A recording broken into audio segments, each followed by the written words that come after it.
تو میری آپ سب سے ایک مدنی التجا ہے کہ رمضان المبارک کی آمد ہے، اس کا دل سے خوش ہو کر استقبال کرنا ہے، مارے ہارے نہیں، بلکہ یہ سمجھنا ہے کہ اللہ تعالیٰ کی طرف سے ایک مجھے چانس دیا جا رہا ہے، ایک مجھے موقع دیا جا رہا ہے کہ رب تعالیٰ مجھے میری زندگی میں ایک مرتبہ پھر رمضان کا مہینہ عطا کر رہا ہے تاکہ میری بخشش ہو جائے، میں جنت کا مستحق بن جاؤں۔ اس لیے جو اہل ایمان ہیں، جن کے دلوں میں آخرت کا فکر ہے اور جو سمجھتے ہیں یہ دنیا عارضی ہے،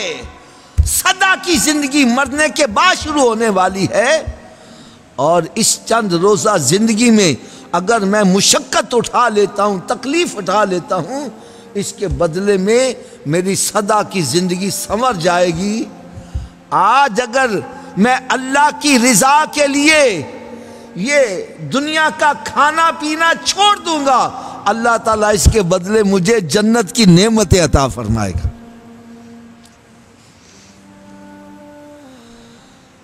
آج میں اگر اللہ تعالیٰ کی رضا اور خوشنودی کے لیے یہ کھانے پینے سے، صحبت کرنے سے پرہیز کرتا ہوں، تو اللہ تعالیٰ اس کے بدلے میں جنت میں حوریں عطا کرے گا، خدام عطا کرے گا، اور ایسی ایسی نعمتیں جو نہ کسی آنکھ نے دیکھی ہو، نہ زبان میں چکھی ہو، وہ نعمتیں رب تعالیٰ مجھے عطا کرے گا۔ تو وہ پھر رمضان المبارک کی آمد پر پریشانی نہیں بلکہ خوشی کا اظہار کرتا ہے۔ تو ہمارے جو محبت کرنے والے اہل ایمان، وہ تو رمضان المبارک کی آمد پر نعرے لگاتے ہیں، تو میں چاہتا ہوں کہ رمضان شریف کی آمد ہے، ہم بھی ان کی آمد کی خوشی کرنے والوں میں شامل ہو جائیں۔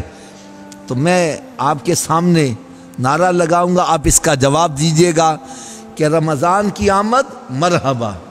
رمضان کی آمد، رمضان کی آمد،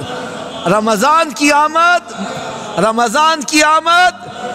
ہم رمضان المبارک کا استقبال کرنے والے ہیں، ہمارے لیے یہ بہت بڑی نعمت ہوگی اگر رب تعالی ہمیں ہماری زندگی میں ایک مرتبہ پھر رمضان کا مہینہ عطا فرما دے۔ اللہ تبارک و تعالیٰ سے میں دعا کرتا ہوں اللہ تعالیٰ ہمیں رمضان المبارک میں خوب نیکیاں کرنے اور گناہوں سے بچنے کی توفیق عطا فرمائے۔ وما علیہ الا البلاغ۔